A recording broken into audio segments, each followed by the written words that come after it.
Hi, Lincoln Fillmore coming to you today from the state capitol.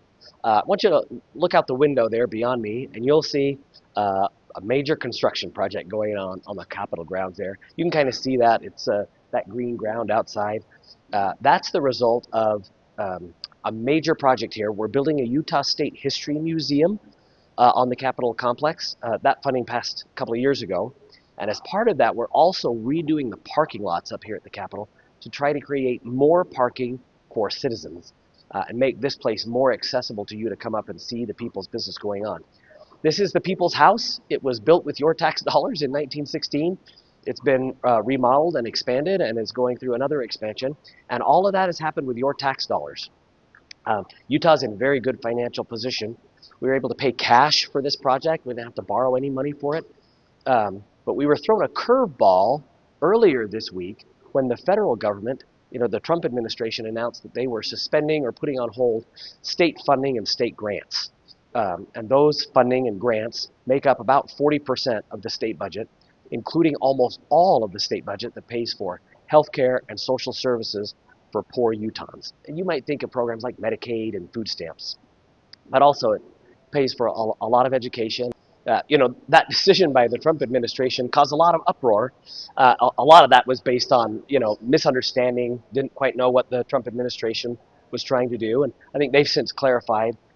Early in the week when that was announced, it was like, are we not going to get the $7.5 billion that the federal government typically sends us every year? And that really would have made this session look a lot different.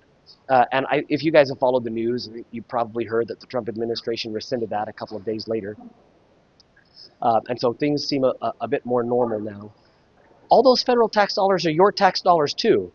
And we take all of that money very seriously, making sure that we are spending that on the best good things that we can and seeking feedback from you about how that should happen. And that's part of why we're trying to make the Capitol more accessible to you. So again, I just want to use this opportunity as a chance to invite you to come up to the Capitol, to call me, to email me. I want to hear from you. I'd love to have you join me on the floor of the Senate during a session of debate. You can see how the process works, how we make decisions up here, how we get people from different backgrounds, different parts of the state, representing different constituencies to come together and find consensus on the best way to operate your state government that's using your tax dollars.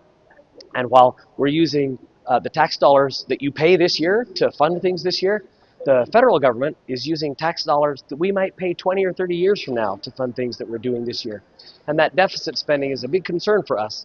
And what happened earlier this week with that announcement kind of reinforced that concern. So I'd like to talk to you for just a minute about what Utah has done and is doing regarding that. For many years, the Utah state government has been concerned about the deficit spending in Washington, D.C. And so many years ago, in fact, I was chair of the Federalism Commission, we passed laws requiring every state agency to develop a contingency budget on what if federal funds were cut by small percentages, medium percentages, or completely eliminated.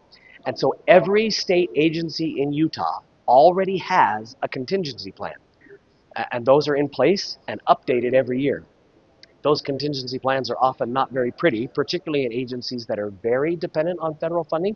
But I just want you guys to know that those things are in place because in Utah, we are really careful about planning for the future and about making sure that we are protecting your tax dollars.